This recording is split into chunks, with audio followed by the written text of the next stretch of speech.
Hola amigos, ¿cómo están? Aquí en un podcast más, Cambia tu Historia. Este podcast de Cambia tu Historia, hoy me da el gusto de presentar a un invitado. Vamos a tratar de saber un poquito de él, conocerlo, pero antes que nada vamos a presentarlo. Carlos, ¿cómo estás? Bien, muchas gracias. ¿Cómo vas? Muy bien, ¿cómo has estado, Ben? Muy bien, Luis. ¿Y tú? Bien, bien, aquí descansando, ya ahorita tocó ya en tardecito, relajado, menos, y estuvo un día pesadito, pero bueno. Qué bueno. Sí. Hoy estuvo bueno el clima. Sí, bueno, fue excelente. Siento que ya uno espera el calorcito, pero, Sí. pero no tanto, ¿no? Ya empieza a pegar duro. Yo soy como ese clima que me gusta muy caliente, o sea, Templado. templado, y si es frío a veces es mejor. Sí. Sí. A mí me gusta templado, no tan frío. No tan frío. No. Es que, no sé, como que siento que con el frío te puedes poner un saco, un buzo o algo, con el calor ya no te puedes quitar. No. Todo caminando por la calle, ¿no? No, maluco. Oye, pero antes de empezar, me gustaría que conectáramos un poco, nos explicaras un poquito de detalle antes de profundizar quién es Carlos. Carlos, de dónde es, de dónde es, de qué, qué edad tiene, qué es lo que ha hecho, un poquito de la vida. Un resumen pequeño, si pudieras, en unos 30 segundos, ¿qué nos dirías? Bueno, pues yo me llamo Carlos Betancourt, soy de Medellín, Colombia, vivo en Envigado, actualmente vivo en Greenville. Soy de profesión rehabilitador dental, me dedico a la escultura en Colombia, soy coach de vida, preparador de personas para tomar riesgos en la vida, preparador en lenguaje no verbal y doy conferencias para grupos empresariales y privados. Bueno, man, mucho. Sí, bastante. ¿Cómo bastante. le haces? No, yo pienso que la misma vida lo ha llevado a uno paso a paso como a tomar decisiones. Accidentes que te llevan a cambiar la vida, accidentes que te llevan a tomar un rumbo distinto al que tú pensabas, y la misma vida te va diciendo por dónde sí. Tienes mucha razón. Palabras sabias, sí, es cierto. Estoy de acuerdo con eso porque sé que en la vida Dios te va dirigiendo Siempre. el camino Siempre. por aquí. Es que a veces uno es tonto, torpe, a veces que uno quiere ir por el lado equivocado a fuerzas, ¿no? Como que a fuerzas quiere topar con la misma piedra, choques a romperla, ¿no? Sí. No, pero es muy bueno porque uno cree, cuando está joven, uno cree que uno tiene el mundo en las manos. Cuando estás en una edad media, te vas dando cuenta que no es tan cierto que tengas el mundo en tus manos y empiezas a darle la razón a tus viejos, a tu papá, a tu mamá, y a empezar a decir, uy, tenían razón en lo que estaban diciendo. Pero también tiene mucho que ver con dejarse fluir con lo que va pasando, aprenderse a escuchar a sí mismo. Yo digo mucho, la vida es como un partido de ajedrez, Dios mueve sus fichas y solo al final te vas a dar cuenta por qué se movían de esa manera. Entonces una cosa es lo que uno quiere y una cosa es lo que uno piensa, pero la vida te va diciendo realmente lo que es. Lo que es, y lo que vas creando, sembrando, lo que vas escuchando. Sí, total.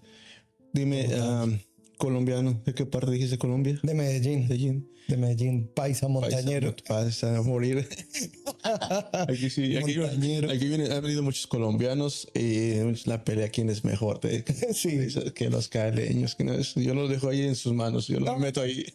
Es un cuento muy de región, pero en realidad todos los colombianos tienen muy buena calidad humana. Muy padre porque tienen una buena cultura. Sí. Muy sociable, sí. muy educados, muy buena gente. O sea, yo como mexicano me siento orgulloso a veces de conectar con muchos colombianos porque pues igual conecto, estuve aquí desde los 17 años, entonces yo fui de las calles, digamos, en México, no tuve el lenguaje correcto cuando venía aprendiendo, no soy letrado.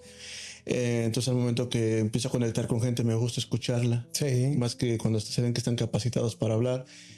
Igual es la Ciudad de México o cualquier otra parte de México que se escucha la diferencia para hablar, yo me quedo como que wow, o sea, ¿por qué no hablo como ellos? ¿Me entiendes? Porque entonces a mí mi español es como que de repente es como medio mocho y tartamudo. No. Es lo bonito del idioma, es lo bonito porque no importa cómo hables, hay 1000 formas de hablar en español.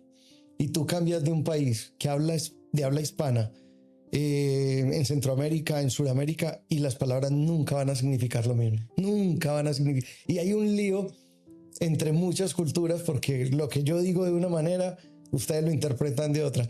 Pero no, es válido. Es lo gracioso, ¿no? Sí, mucho. Eso es muy bueno. Eso es muy bueno. Cuéntame tu historia en Colombia. ¿Cómo fuiste? ¿Cómo fue esa niñez? No, yo pienso que soy bendecido. Tengo unos padres que hicieron de todo y por todo, por nosotros, por mi hermano y por mí. Mi madre educadora, mi padre trabajaba en una empresa y ambos hicieron lo posible por ordenar la casa como tal y darnos educación y llevarnos por los buenos pasos a ambos. Mi hermano es ingeniero de sistemas, yo soy rehabilitador dental, he estudiado 6 cosas más o menos fuera de rehabilitación dental. Sí. Como te dije ahora, como por el camino, por la vida, lo que va pasando te va llevando a ciertas circunstancias. No, es parte, soy muy curioso, soy muy autodidacta, me encanta leer. ¿Disfrutaste esa niñez mucho? Mucho, fui muy necio, yo creo que demasiado necio. ¿Qué te acuerdas?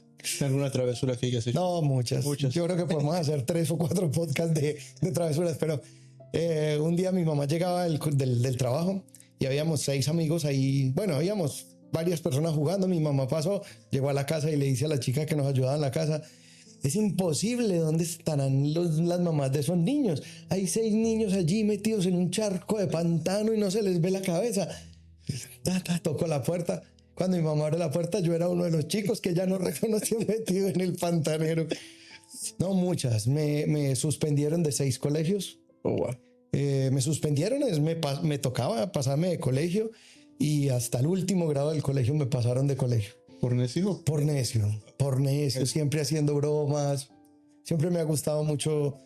Yo pienso que uno se tiene que reír mucho de la vida antes de que la vida se ría de uno.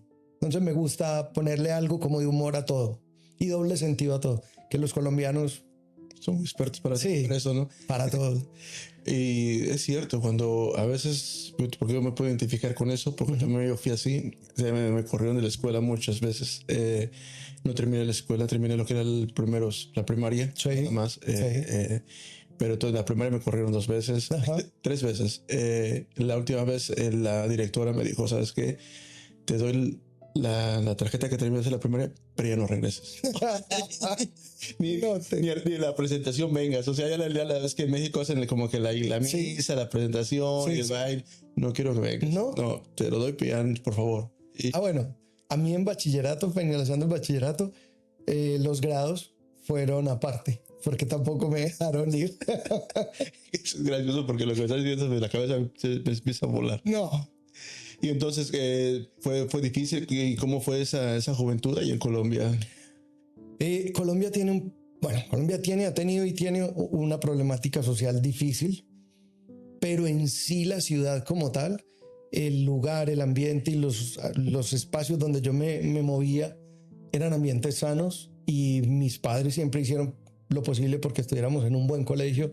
Mi hermano siempre estuvo en un buen colegio, él no lo echaron de colegios. Por mi disciplina me tenían que mover de colegios y obvio cada colegio era menor al anterior por la disciplina, pero fue sana, fue una juventud sana. Me tocaron épocas de los 80, 90 que fue el narcotráfico, de los 90 al 93 que fue todo lo de Pablo Escobar, las bombas, luego todos los problemas que han habido en Colombia que hasta el día de hoy existen, que es lo mismo que en México y en muchos países de Sudamérica, que es la misma problemática política, iglesias, 1000 cosas. Esa época de Pablo Escobar, ¿qué edad tenías? Yo estaba de 17 años y me tocó prestar servicio militar en el último año cuando él lo mataron. Cuando él lo mataron, yo estaba haciendo... Nosotros en Colombia, a la hora de prestar el servicio militar, tenemos un día que le llamamos la mocha. Es el día que se termina el servicio militar y ya supuestamente vuelves a ser civil. Okay. Yo había estado en la parte como escolta dentro del espacio que nos tocó a nosotros de uno de los tenientes. Cuando hicimos la graduación como militares, a mí no me dejaron parar como los otros, como graduarnos por necio. Entonces yo estaba aparte de todo el mundo. Ese día mataron a Pablo Escobar y nosotros En ese momento que teníamos que decir que ya nos íbamos hacia la calle, nos dijeron que no podíamos salir porque teníamos que esperar a que nos dieran una orden si seguíamos prestando el servicio para cuidar la ciudad o podíamos ser libres, por decirlo así. En Colombia hay dos modalidades. Están los de la policía militar, que es la gente que no ha tenido muchos estudios hasta finalizar el colegio, y están los bachilleres que prestan servicio o en la policía o en el ejército. En mi época entramos a la policía por ser bachilleres y pagaban digamos, la parte de la mafia, de todo este narcotráfico, pagaba 500.000 pesos por persona o auxiliar de policía, y por cada grado que iba subiendo, teniente, subteniente, iban pagando 500 más. Entonces, al final un general valía millones y así. Uno de los compañeros que estaba prestando servicio con nosotros fue apuñalado y nos pasaron de la policía hacia el ejército y terminamos el resto del servicio en el ejército. Ese día nos dijeron finalmente que nos podíamos ir y teníamos que estar disponibles 24/7 por si había un caos a nivel ciudad, tener que volver a prestar el apoyo. Y yo dije, no, si a nosotros nos llaman, yo cojo un avión y me vuelo. Yo no, esto no es conmigo. Aquí me llamaron de alguna manera, es servicio obligatorio. Yo no vine porque yo quise ser piloto, quería ser piloto militar. Soy daltónico. ¿También? Sí, también. Piloto aviador, ¿por qué será? No sé. Nuestra locura nos hace volar, yo creo, ¿no? Yo creo, por volar. Me soñaba un helicóptero, me soñaba otro tipo de aviones, pero... Igual un avión, piloto aviador en la Fuerza Aérea. En la Fuerza Aérea. Sí, pero igual las circunstancias llevan por otro lado. Pero ¿cómo viviste esos momentos cuando pasaba por tu cabeza cuando estabas dentro del ejército y sabes que no podías irte a la casa, cuando podías irte? ¿Qué sentías? A ver, como escolta, que éramos varias personas que teníamos privilegios, nosotros solamente apoyábamos y cuidábamos a la persona que nos decían. Nosotros los fines de semana nos castigaban muchas veces por necios, porque estar en un cuartel sin hacer nada era muy bueno para hacer maldades. Entonces amarrábamos compañeros a los catres, escondíamos ropa. 7 años, sí. Teníamos dentro de un baúl pequeño un horno pequeño, un fogoncito pequeño, esto es de una parrilla, y vendíamos arepas al escondido. Teníamos negocio dentro del ejército. En el techo del comando pasaban los cables del teléfono y con 2 cablecitos cortábamos los del teléfono y poníamos una extensión y vendíamos los minutos más baratos que los que echaban en moneda. ¿En serio? Entonces yo me lo disfruté, me adapté, que pienso que mucho en la vida es adaptarse a las circunstancias. No estuve ahí porque quise, mis padres pagaron algo para evitar que llegara allá, pero sin embargo pues nos robaron la plata y me tocó prestar el servicio. Me lo disfruté, aprendí, no aprendí lo que todo el mundo dice, que la disciplina, que mi papá y mi mamá decían, es que usted ahora sí va a venir disciplinado. No, aprendió la indisciplina. Sí, una indisciplina, porque en serio que es diferente. Yo creo que la gente piensa, va a entrar al ejército, va a venir, va a tender la cama, va a planchar la ropa, va a ser así. No, eso no existe allá. La mamá me va a ayudar, va a lavar los trastes, por fin va a lavar. No, en mi casa había algo bueno. Nosotros en mi casa siempre teníamos que ayudar en cosas. Entonces en mi casa había alguien que nos ayudaba, una chica que nos ayudaba. Ella se encargaba de pronto de aseo general y de hacer la comida, ¿cierto? Pero nunca nos servían la comida y nunca nos recogían la ropa. Entonces mis obligaciones eran mis obligaciones. Me levantaba, a veces no tendía la cama, pues tenía que recoger mi ropa, llevarla a la lavadora. Yo bajaba, me hacía mi desayuno, platos los ponía ahí, eso, y así los lavaban. Muchas veces le tocaba a uno lavarlos. Y ella, digámoslo de alguna manera, era una persona que fue parte de la familia. Nunca fue como una empleada de la familia. Inclusive una de las chicas que nos ayudó se casó con un primo y es todavía parte de la familia. Ya le hicieron parte de la familia. Sí, que comparte de la familia. O sea, son personas que realmente entraron a ayudarle a mi mamá y al resto, pero no eran esclavas de nosotros. Simplemente era una persona que ayudaba. Le aportaba a la casa. Sí, claro. Entonces nosotros teníamos nuestras obligaciones y para mí no era raro ir a la casa y todos comieron y yo lavaba los platos de último. O un fin de semana, o esta chica se iba de vacaciones, yo barría, el otro trapeaba, y hacíamos cosas. Era como a veces nos decía mi mamá, Apréndanse a lavar, a planchar y a hacer de comer por si se consiguen una que no sepa hacer eso. Ustedes Sí, lo saben claro. hacer. Porque si se agarran una floja, ustedes de perdida saben hacerse unos huevos. No, y yo pienso que nos prepararon, en cierta manera, nos dieron herramientas para la vida. Muchas. Muchas. En algunos momentos, yo cuando tenía 17 años, por el tema de seguridad del país, alguien miró a una exnovia que yo tenía. Yo iba caminando con ella a la mano, la miró, la insultó y yo insulté al que era. Y era una persona delicada en el gremio de ellos. Y me tocó irme del colegio donde estudiaba, irme del colegio por una amenaza. Terminé el proceso militar y me tocó irme a vivir a Panamá hasta que me enteré que a él lo mataron. Y yo dije, por fin puedo volver. Y me tocó regresar y tenía 18, 19 años y me fui la primera vez del país amenazado y a vivir solo en un país distinto. Es que Perdido. pero además que siendo que tengo que hacer cortes de allá, metiendo ese chicharrón, como dicen ustedes. Sí, claro. Y el día que me enteré, ay, este pelado ya no existe, puedo volver a Colombia. Y a mí me pasó algo casi igual similar. Me peleé con un muchacho que también era una señora que vendían cositas. Me peleé con el hijo y le di una buena. Ajá. Y después al otro día me fueron a buscar. Bah. Ese era acaba de entrar a la secundaria, que es que en México la secundaria acaba de entrar. Y o sea, me peleé el primer día, el segundo llego y me estaban esperando como 4. Ay. Salí corriendo y no jamás regresé. Sí. También por una buena excusa para dejarle excusa. Sí.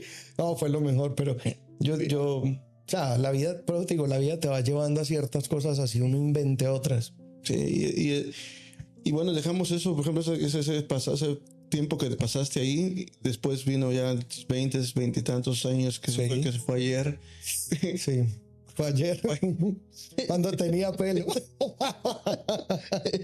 Sí, no. Todavía había pelo. Fíjate que es lo que estamos atrás con un amigo haciéndole burla, digo, es que me lastima el foco. No, yo sí sentía mucho calor.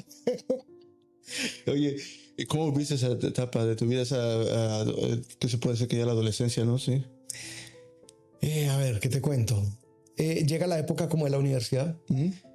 Existe el cuento de que uno no sabe hacia dónde quiere ir. Exacto. Yo quería ser piloto, me presento a la Fuerza Aérea, paso todos los exámenes teóricos, me hacen los exámenes físicos, paso hasta que me regresan a un examen y me dicen que soy daltónico, que no veo los colores como todo el mundo. Yo me regreso de Cali, que era el examen, a Medellín, bravo, y le digo a mi mamá, no, este médico no tiene ni idea de lo que hizo, yo no soy daltónico, yo soy normal, yo veo los colores igual. Voy donde un médico, un oftalmólogo, me abre un libro, es una bola así grande llena de bolitas, me dice, ¿qué número es? Ninguno. Te le dice a mi mamá, ¿qué número es? Ah, el 6. Yo, el 6. ¿Qué número es ahí? El 14. Yo cojo el libro. ¿Cuál 14? ¿Y cuál es? No, ¿cuál y cuál? Yo no veía ningún color, yo por eso no podía volar. Entonces se me cae el mundo porque yo desde los 10 años tenía revistas, me traía un tío de acá de Estados Unidos unos avioncitos para armar a modelo escala y yo me los aprendía parte por parte y los estudiaba y la revista y todo el cuento. Entonces me quitaron lo que yo quería hacer. ¿Yo ahora qué hago? Entonces empiezan los consejos familiares. Tú deberías de estudiar esto porque eres bueno para esto. Tú deberías, te veo cualidades en esto, ¿verdad? Entonces me metí a una universidad. Bueno, me presenté en varias universidades y escogí la Universidad de Antioquia. Es una de las universidades que a veces da lidia pasar en Medellín. Y habían dos opciones. Me presenté en Ingeniería de Sistemas y me presenté a Regencia de Farmacias. Okay. En ese entonces ambas estaban como en el mismo lugar, Pensum. Dije, me paso a la primera, que fue la que ingresé, fue Regencia de Farmacias, y me voy a saltar a Ingeniería. Cuando yo ingreso, parten las ingenierías y para pasarme de una al otro tenía que pasar casi 4 semestres con buen promedio para poder saltar de una a la otra. Y la verdad, a mí la química, yo los experimentos sí, pero la parte teórica, no. Y yo voy para atrás, estos exámenes no van bien. Aparece un primo y me dice, voy para una universidad a presentar laboratorio dental. Yo, ok, yo me presento contigo. Nos fuimos, nos presentamos, hicimos el examen, pasamos y estudié laboratorio dental. Terminé mi carrera, hice una especialización en cerámica dental y en metales en Bogotá. Okay. Monté laboratorio, no me fue muy bien. Parte la inexperiencia de la vida. Cierto. Entonces los odontólogos ya tenían cancha y te decían, te pago luego, te pago luego, te pago luego. Y yo compré materiales. No, este no sirvió y no me volvían, en fin. Y me quebré. Pues quebré el laboratorio. vendí los equipos. A la par, yo había sido de la liga de natación. Había dado clases mientras estudiaba en la universidad en una academia de natación en Colombia y montamos con 2 compañeros una academia de aeróbicos, hidroaeróbicos dentro del agua. Diseñamos unas bicicletas para hacer spinning en el agua, las diseñamos nosotros y tuvimos el negocio, no sé, 5 años. Luego conozco a alguien, me caso, me voy a vivir a República Dominicana. Estuve 1 año en República Dominicana. Un mundo muy distinto al que es Colombia, demasiado diferente. Caribeños, ¿no? Sí, la gente buena, la gente calidad humana, pero es un afán, un calor, una cosa distinta. Nos fue bien, regresamos a Colombia, estuvimos en Colombia, me metí en el tema de remodelar, comprar casas y remodelarlas y venderlas. Y cada cosa nos fue llevando a lo otro. Aprendí de remodelaciones, aprendí de diseño. La necesidad me llevó a aprender un programa 3D. Me encantaba el 3D. Yo practicaba con 3D Max Studio y ya hice un curso con Autodesk y luego aprendí animación, rigging, texturizado, iluminación y empecé a venderle render a los arquitectos. A la par hacíamos las remodelaciones. Luego me separo, sigo con los render, con algo de remodelación. Conozco a mi pareja actual. Y empieza un proceso diferente. Ella me invita a una conferencia de coaching y veo a alguien en el escenario y digo, ¿ese señor qué hace? Me dice, eso se llama coaching y tal. Yo quiero hacer eso. Quiero hacer eso. Sí, eso me movió. O sea, eso me conectó y yo dije, eso sí me gusta. Lo del laboratorio dental me sirvió mucho para la habilidad de las manos. En ese entonces tuve un accidente en una bicicleta. Yo practicaba bike trial. Obvio, mis amigos eran profesionales, eran Javier Zapata, Patricio Escobar, que es gente que tiene récord Giner en Colombia. Sí. Y Javier se ha subido 7 edificios y la Piedra del Peñol, las escalas una a una, y tiene 7 récords Guinness.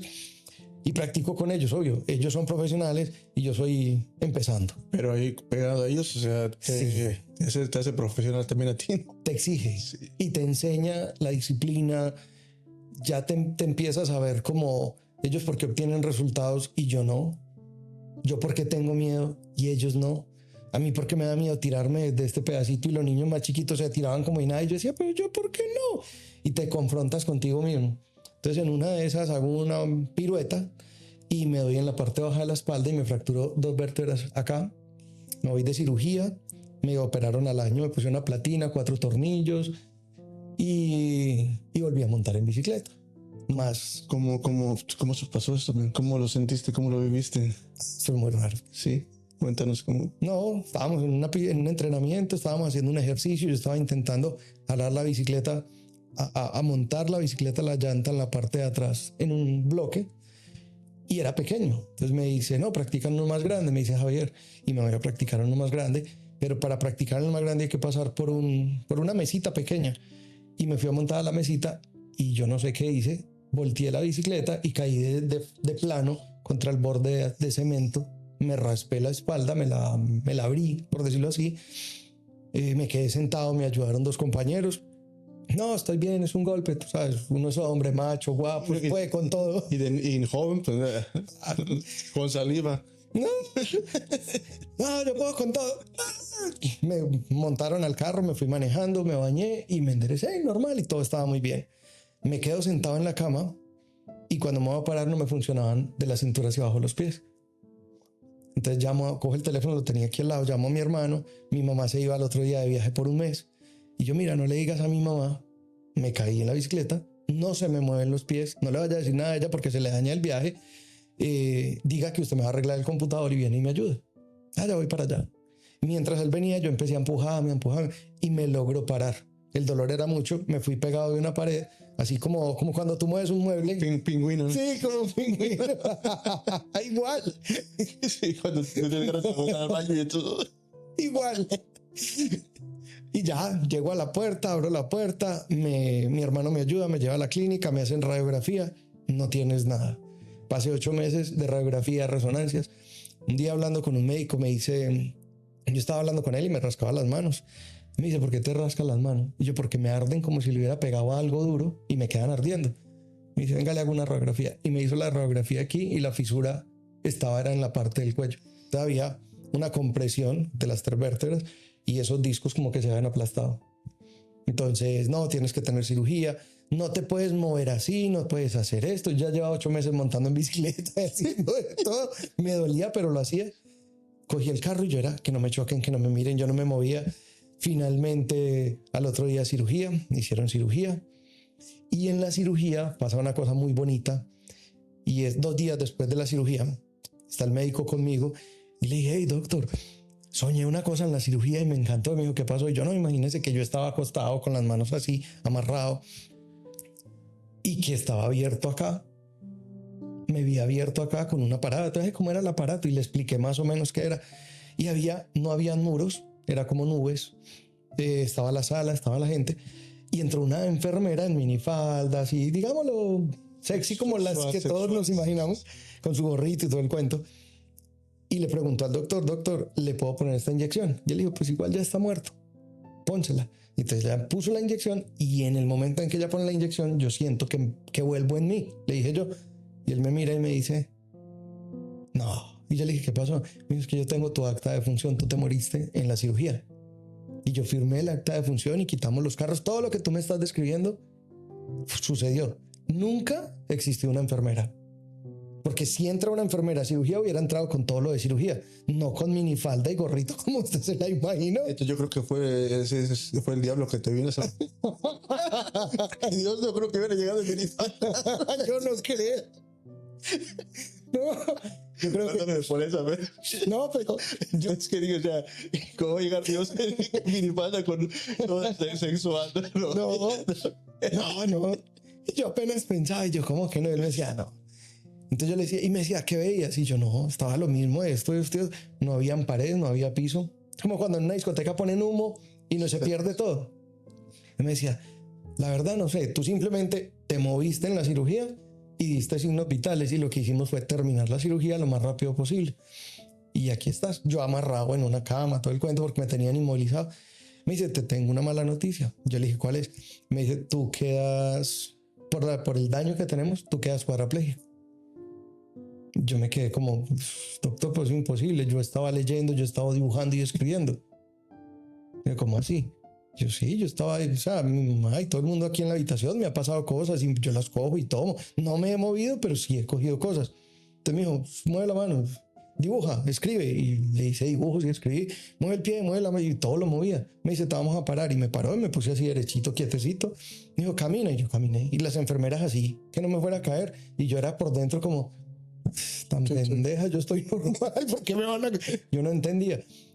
Me hacen una resonancia y él me dice, yo no entiendo qué pasó, pero la cicatrización de lo que acabamos de hacer es como si ya tuvieras 5 o 6 meses de cicatrización y tienes 3 días. Te ibas a quedar en la clínica más o menos un mes y yo creo que en 3 días te vas para la casa. Seguro hiciste un pacto con alguien cuando estás... Yo no sé, la enfermera hizo buen trabajo. Yo dije, yo salgo de aquí a buscar la enfermera. Esa era la falla. La falla. Sí, en ese momento fue difícil porque yo estaba en la separación con mi ex esposa de un matrimonio de 10 años. Estábamos en cierta forma en la cabeza, qué voy a hacer, por dónde cojo, qué se hace, pensando en este cuento de lo que hacíamos de remodelación, yo a qué me voy a dedicar, qué voy a hacer, bueno, en fin. Entonces fue como un quiebre y literal fue un quiebre entre lo que pienso y lo que siento, así lo interpreto ahora. Literal se corta lo que piensas y lo que sientas. Y empezó un proceso diferente. Entonces... Fue parte como de uno de los quiebres que he tenido, porque han sido varios. Por necio.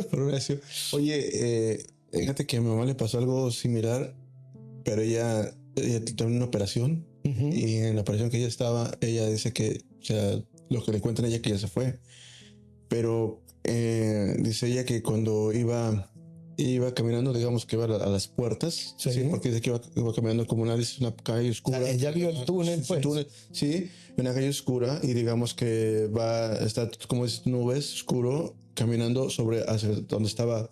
Dice que ella sí veía a Dios. Ella no veía al diablo. ¿En serio?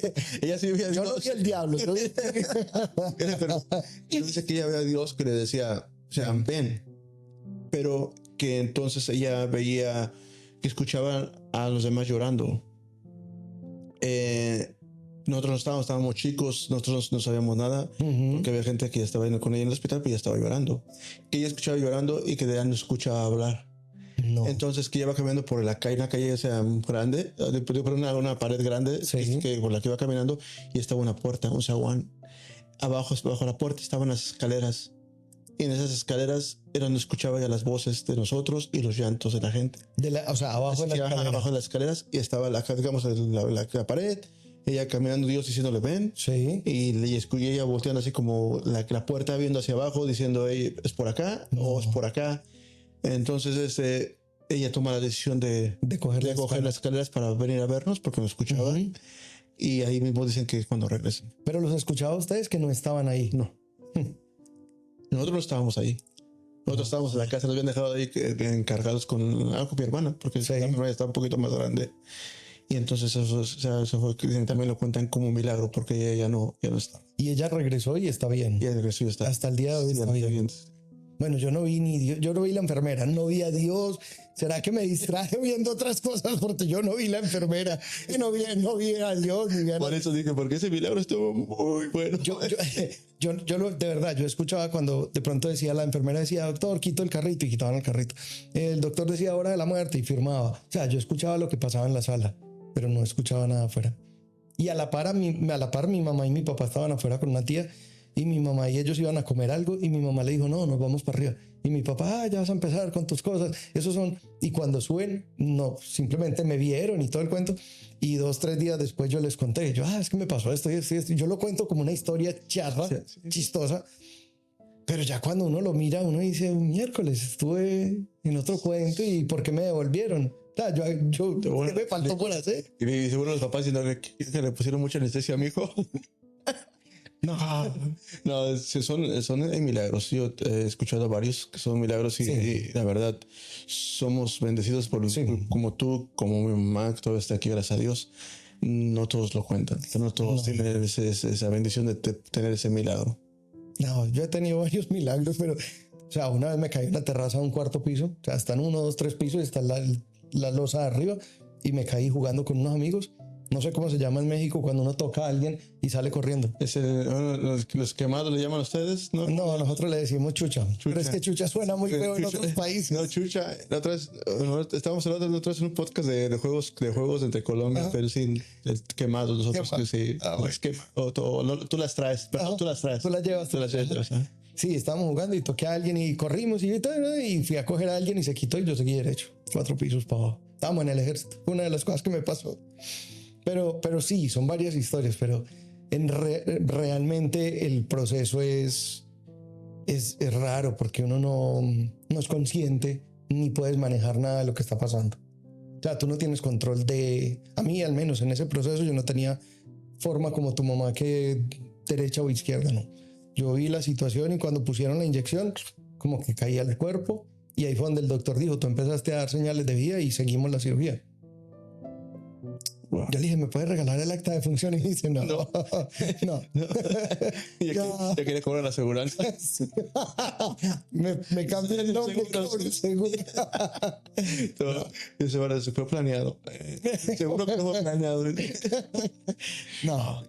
Y después de eso, ¿cómo siguió tu vida? ¿Cómo siguió funcionando? ¿La siguiste viendo igual? ¿La viste diferente? No, muy distinto.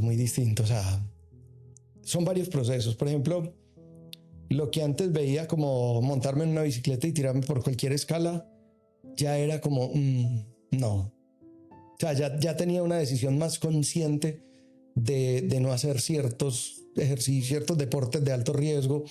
Ya no me tiraba en una bicicleta downhill por cualquier lado. Ya controlaba un poco más la velocidad. Siempre tuve motos. Entonces antes era ¿a cuánto llega la moto? Ya es qué rico el paisaje. Ya me disfruto el paisaje. Y empiezas a darte cuenta que no hay que llegar a ningún lado sino disfrutar el proceso y el camino. Y empiezas a voltear a ver todo lo que me estaba perdiendo, ¿no? Porque tan rápido que iba. ¿Sabes que hay una de las cosas que dio un giro es uno viene en un afán de vida de conseguir, de tener, de quiero esto y nunca te va a alcanzar. Porque tú compras tu bicicleta y quieres una moto, compras la moto y quieres el carro. Tienes el carro y estás viendo el carro del vecino que es mejor, entonces tú quieres bla, bla, bla, bla, y nunca vas a saciar un vacío interno que tú tienes. Y ese vacío nunca se va a llenar porque siempre somos personas que venimos a buscar, somos buscadores de por sí. Nosotros no estamos diseñados naturalmente para encontrar algo, sino para buscar. Tú llegas y dices, yo me estoy buscando la mejor técnica para hacer un podcast. Te lo juro que la logras y cuando la logras dices, no, me falta algo, lo quiero mejorar más. Y vi algo que me inspiró y lo quiero cambiar. Siempre buscas algo mejor y eso nos pasa en todos los aspectos de la vida, tanto de religión, de tu vida personal, de tu conocimiento. Lastimosamente la velocidad de la vida nos está llevando a mirar afuera y no a mirar adentro. Entonces muchas personas estamos enfocadas en qué sucede, pero no en qué pasa dentro de nosotros. Y tenemos muchos vacíos. Sí. Porque estamos nosotros tratando de llenar y no estamos llenando nada. Lo único que estamos son vacíos por dentro porque pensamos que nos hace falta algo. Sí. O a veces estamos completos y no nos damos cuenta. Sí. Por ejemplo, yo soy escultor, yo tallo piedra. Mi escultura, mi obra, siempre está basada en Moebius. Moebius es una superficie plana que tiene dos caras y cuando tú la recorres es una sola cara.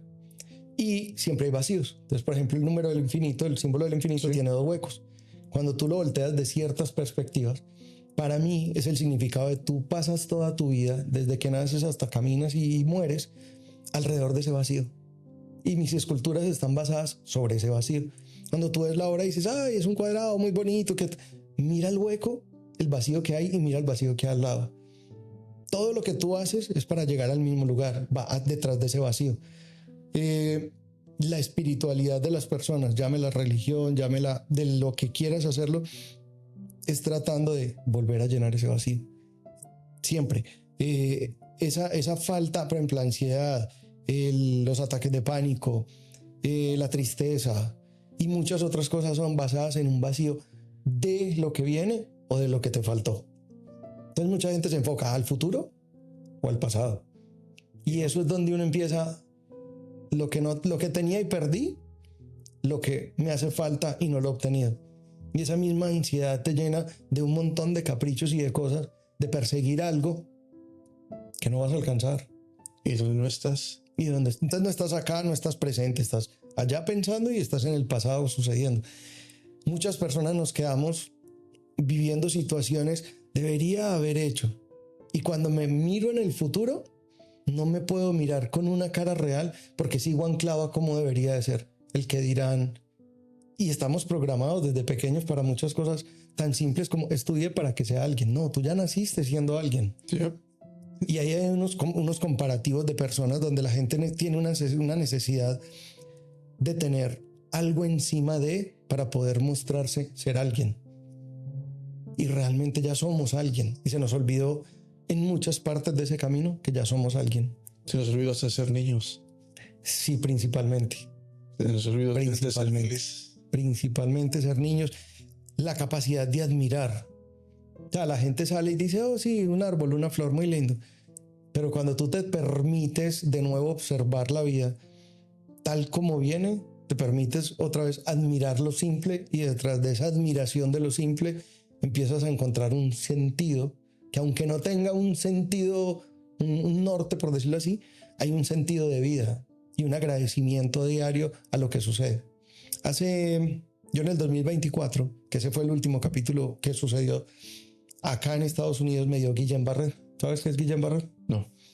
Guillain-Barré es un síndrome que un virus ataca el cuerpo. Okay. El cuerpo se defiende de ese virus o de esa situación y el sistema nervioso, cuando él mata el virus, se empieza a atacar a sí mismo. Entonces los nervios del cuerpo se pierde o se come la melina del nervio. Es como decir, esto es el brazo, esta es la neurona o la dendrita, esta es lo que cubre el nervio y se cae todo esto. Entonces el nervio queda pelado y al quedar pelado se genera como una especie de corto, por decirlo así. Okay. Y tu cuerpo envía una señal de mueve el pie para caminar, pero como hay un corto, no se mueve. Yo me paralicé completamente de las orejas hacia abajo. Y eso sucedió en cuestión de 10 minutos. ¿En serio? Ya, yo venía con una situación en un talón, venía con un adormecimiento en un talón.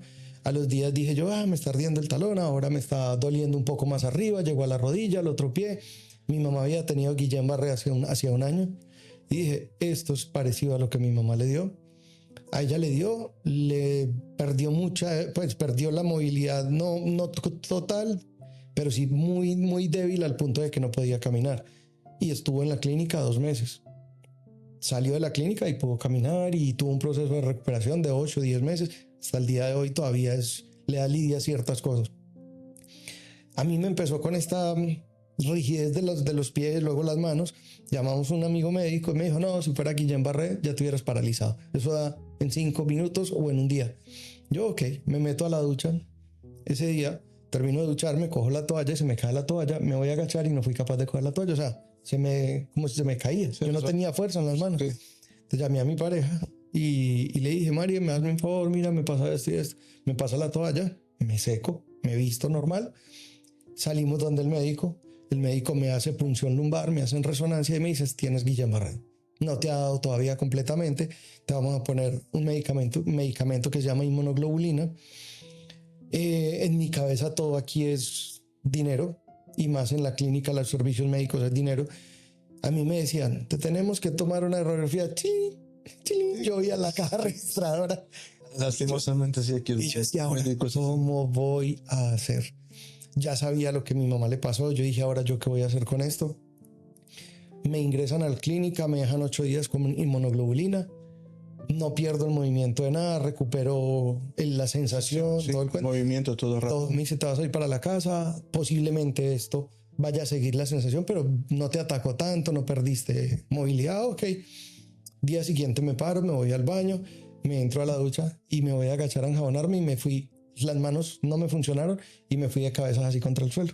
Oh, wow. Y me quedé en el suelo. Entonces ella viene, me ayuda a levantarme, me sienta en la cama, me dice, nos vamos ya para donde el médico. Y yo, ok. ¿Pero ese conocimiento en ese momento? No. ¿O estabas consciente de todo lo que estabas pasando? Sí, supe que era un golpe en seco en la cabeza.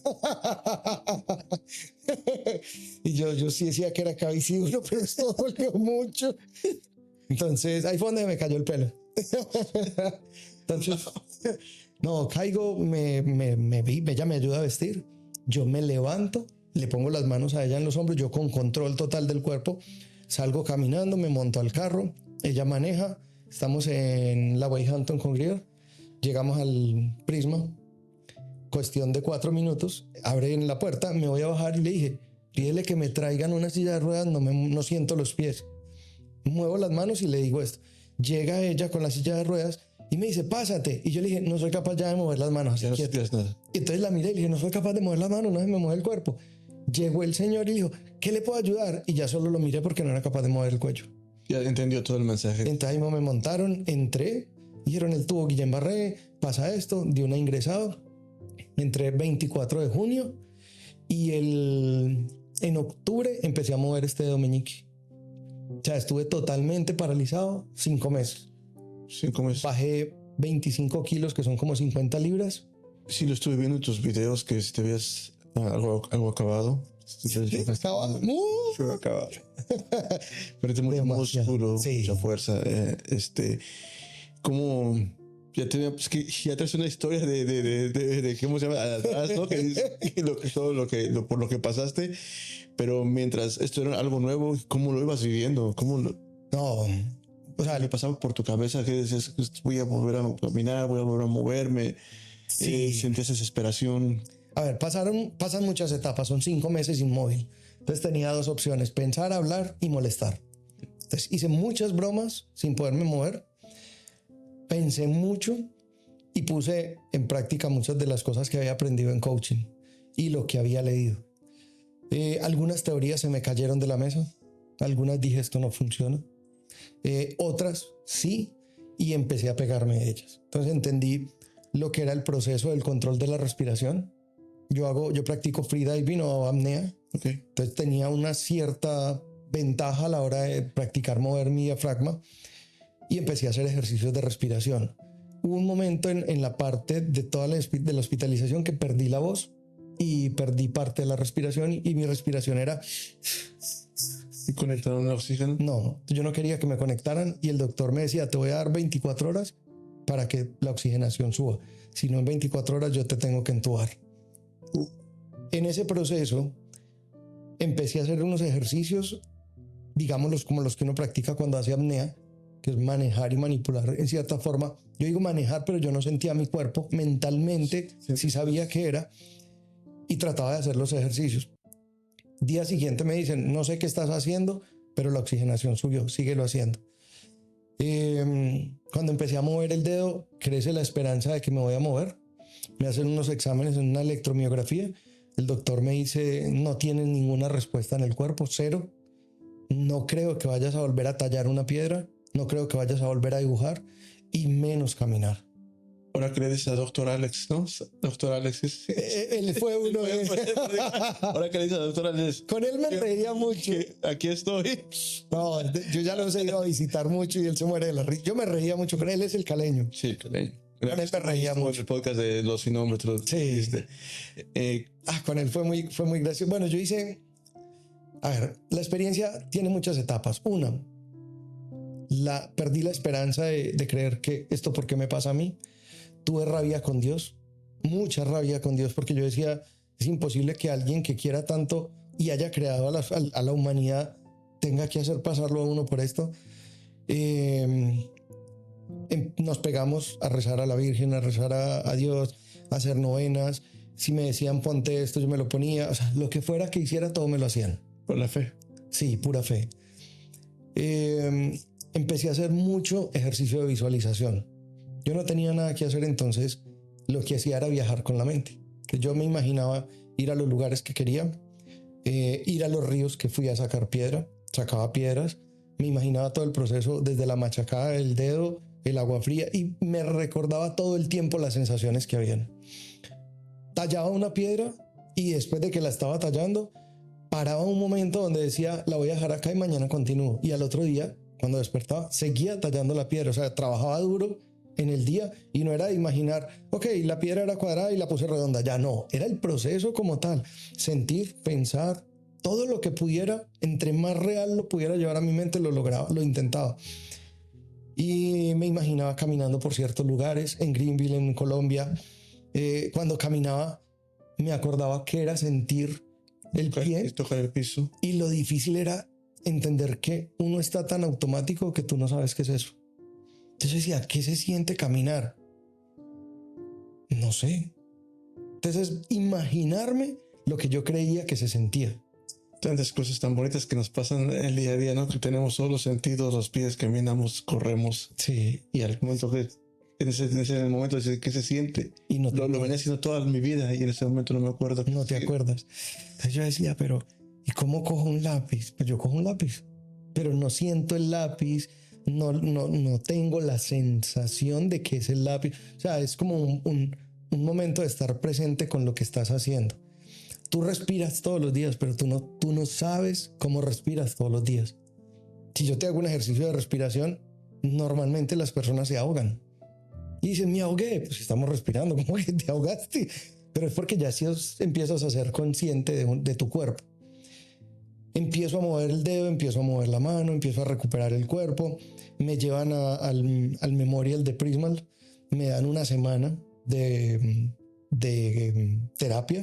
Okay. A todo esto, una persona del Memorial me ayuda para llenar unos documentos para la parte financiera. Sí, me dan el 100% de la ayuda financiera. Me llevan a Prisma, me dicen, te vamos a dar una semana. El médico de Prisma me dice, ¿cuál es tu objetivo acá? Yo llegué torcido, yo movía esta mano un poco, no era capaz de pararme y Ali Díaz empujaba la silla de ruedas. Y me dice, y entonces yo le dije, caminar. Ir a Colombia y tomé un tinto en la montaña. Con la enfermera. No, yo decía, mi objetivo es caminar. Que yo decía, si muevo los pies, puedo mover el resto. Y muchas veces, de forma negativa, decía, con que pueda mover las manos, yo puedo volver a tallar y con eso me quedo tranquilo.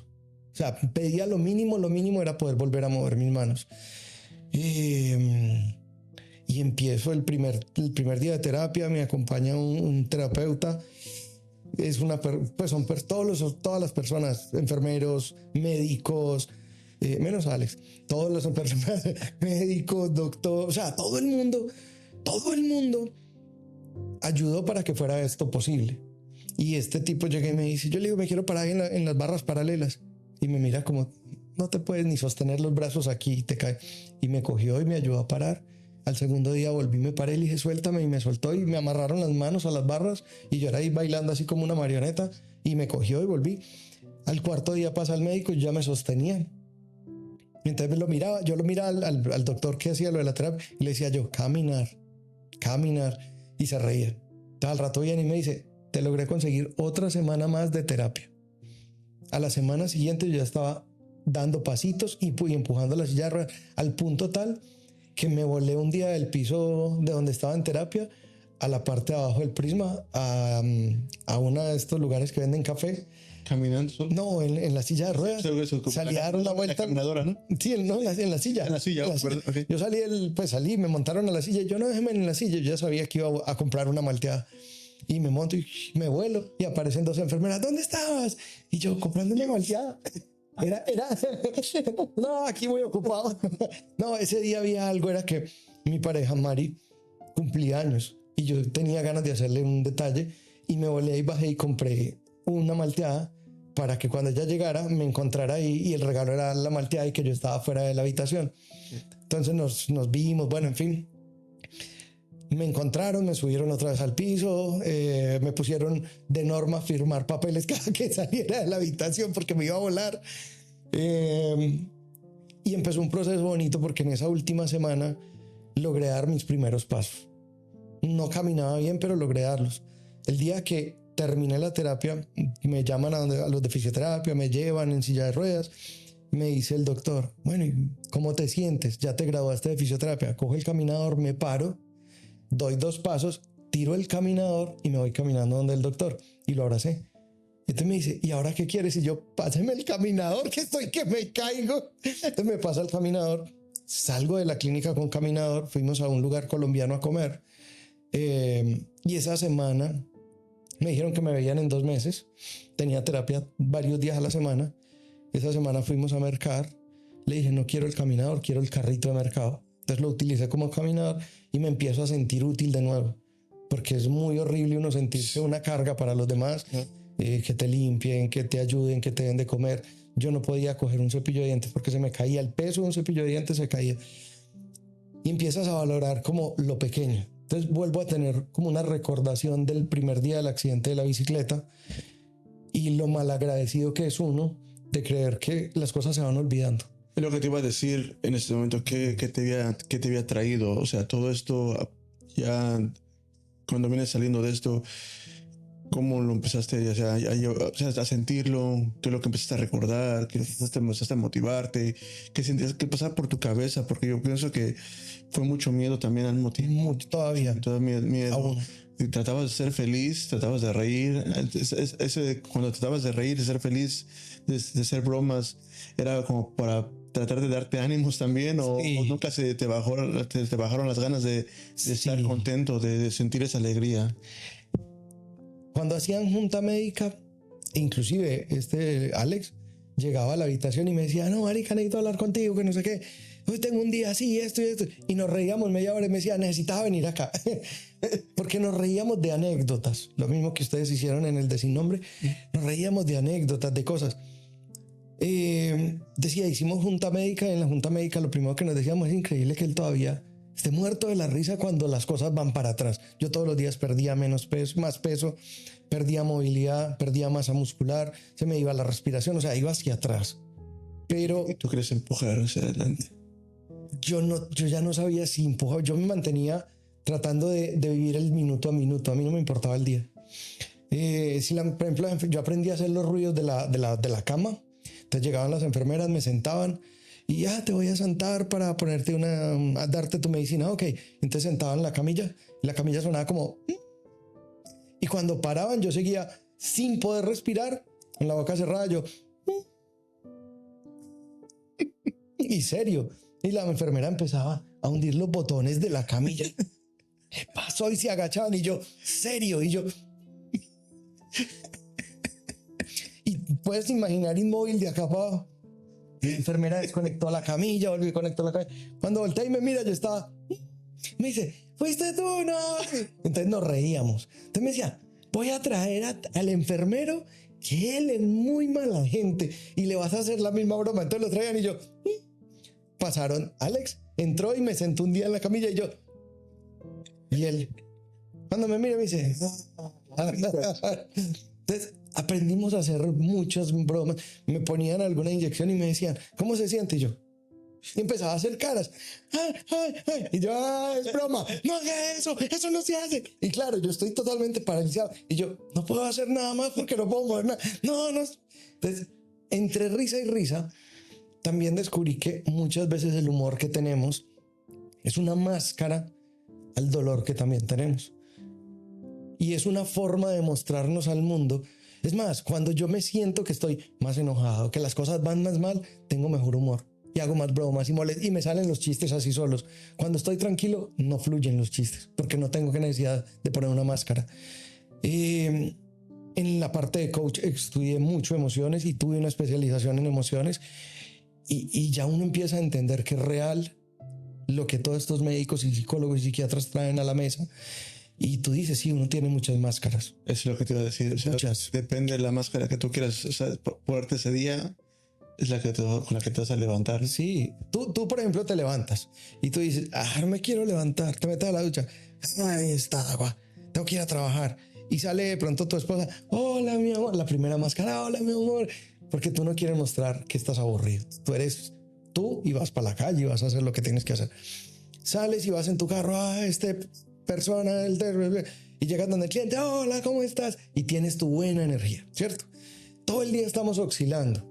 El estado de ánimo es otra cosa. Es la suma de esos momentos. En qué momento tú realmente estás viviendo. Estando en una cama, completamente paralizado, pasas por todas las emociones. Pero lo que realmente a mí me sirvió fue sentir el apoyo. Estaba mi mamá, mi esposa y vino una prima.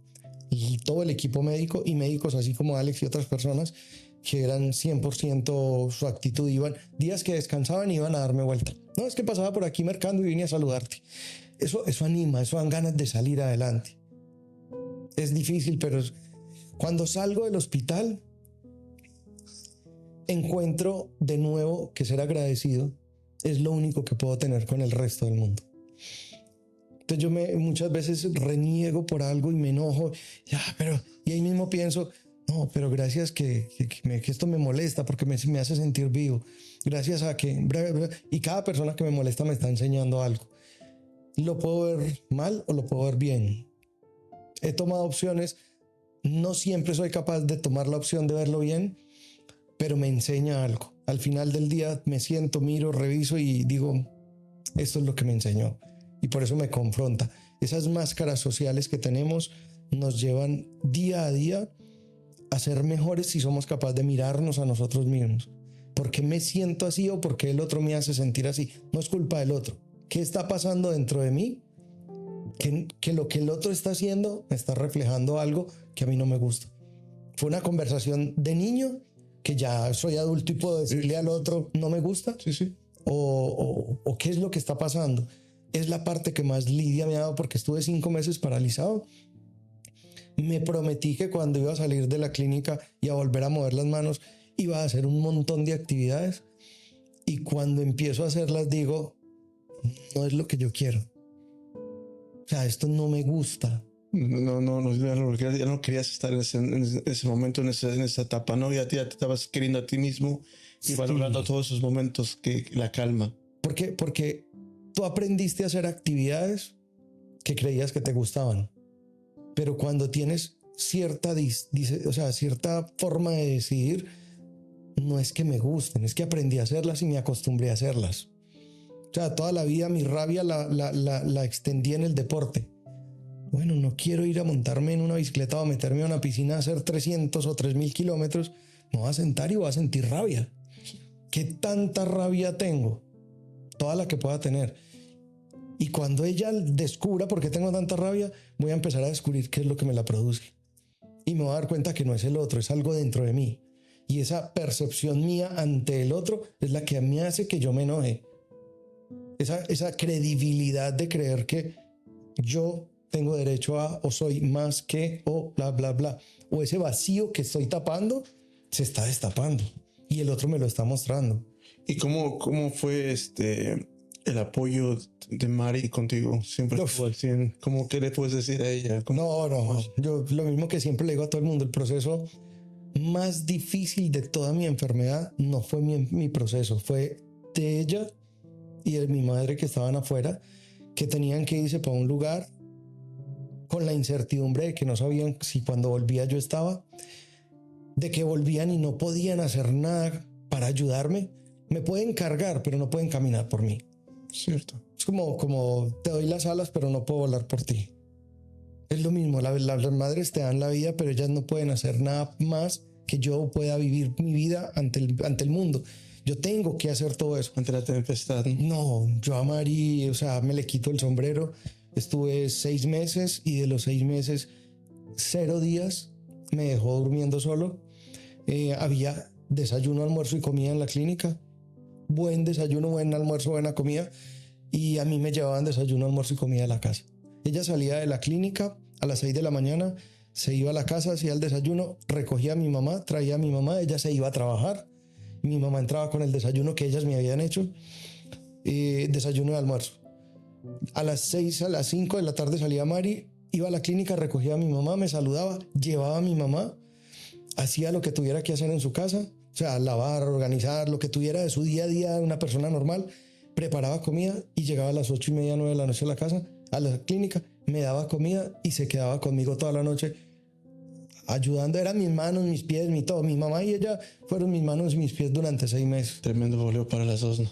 Y de verdad que me quito el sombrero y la admiro y la respeto porque es donde tú te das cuenta realmente quién está contigo, no por lo que uno cree que es, sino porque de verdad existe un compromiso con uno. En verdad te quiere, el amor.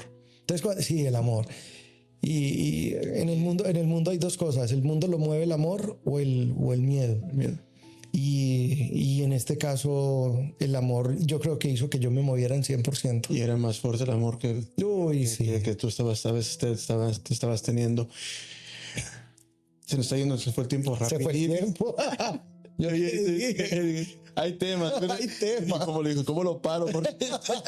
Trae tema y es que la verdad a veces el hablar, soltar esto, que la gente se entere de que a veces no todos pasan por las mismas circunstancias. Hay unos que sufren más, duelen más y no a veces cuentan a veces su dolor, a veces no, pero gente que no le gusta contar su dolor.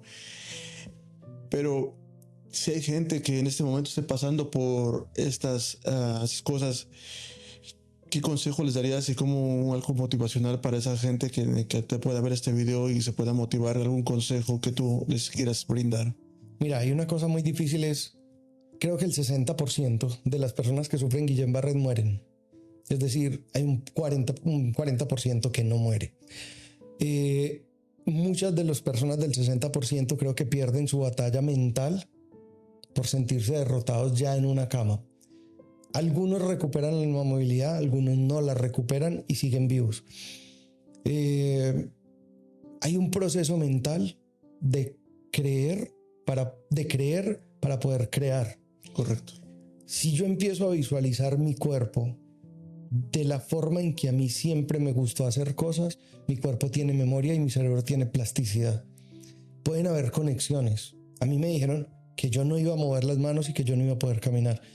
En mi segunda cita, cuando llegué donde el médico, a la primera cita, del fisiatra, donde el neurólogo fisiatra, él dijo, póngalo en tal lugar para que entre con la silla de ruedas. Y dijo, no, él vino caminando. Y él salió y me abrazó y nos abrazamos y lloramos. Y fue una experiencia muy bonita porque la ciencia tiene muchas cosas bonitas, pero no tiene la última palabra sobre Dios ni sobre la vida. Correcto. Tú tienes que creer en ti, tienes que creer en que las cosas son posibles. No te pongas ningún pero en nada de lo que haces. Y no solo para la parte de la enfermedad como tal, sino en la vida. La gente puede pensar, es que ejemplo, muchos venimos acá a Estados Unidos y no tenemos ni el idioma, no tenemos de pronto los estudios igual que otras personas tienen, de pronto más preparadas. Pero si en mi mente yo empiezo a crear la posibilidad de que sí es posible, yo lo logro.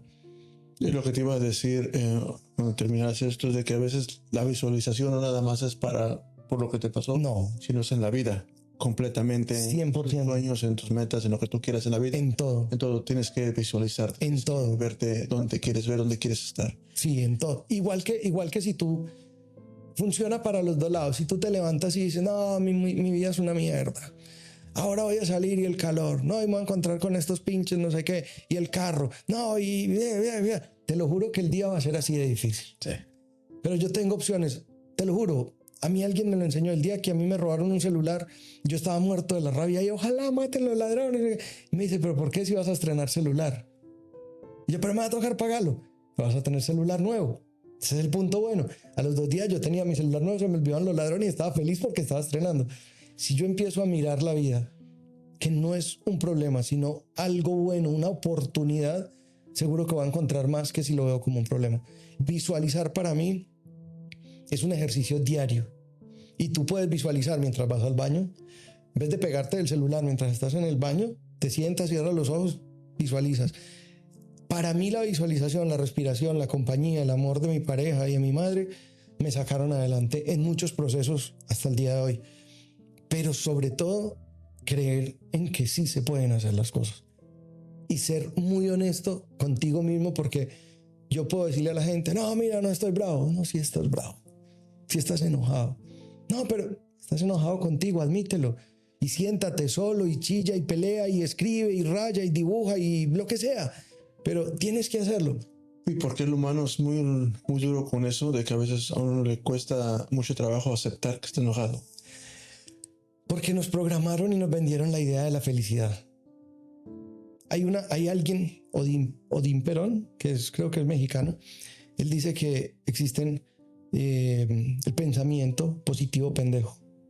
Y es, yo me puedo parar frente a un espejo a decir, yo quiero cantar, sí, pero no tienes la voz. No, pero yo quiero cantar, pero no tienes el tono.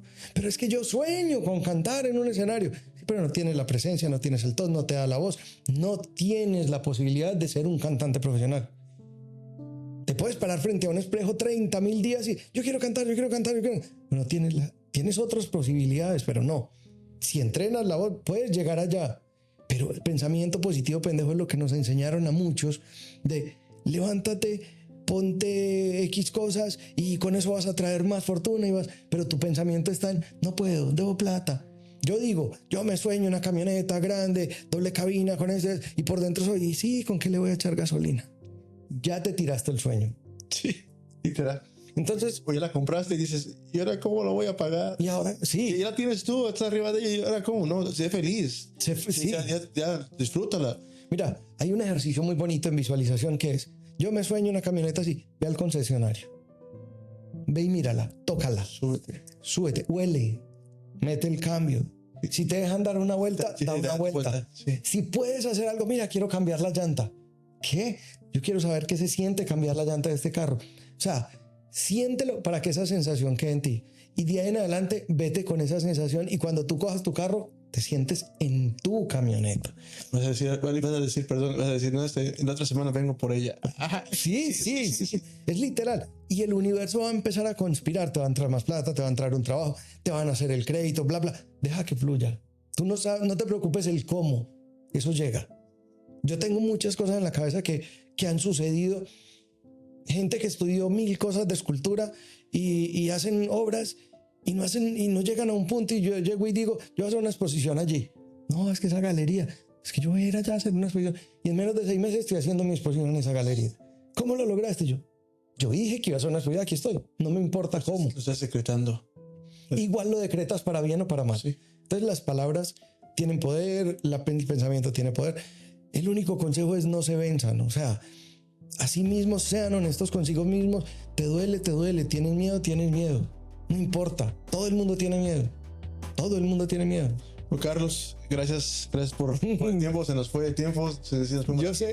A ver, tal vez podemos armar tal vez en algún momento un segundo episodio. Cuando quieras. Me gustaría seguir platicando porque hay tema y reflexiones para hacer para veces la vida. Gracias por estar. No, a ti muchísimas gracias. Dios te acompañe. Gracias a todos. Saludos a Mari. Muchísimas gracias. Cuídense. Muchísimas gracias.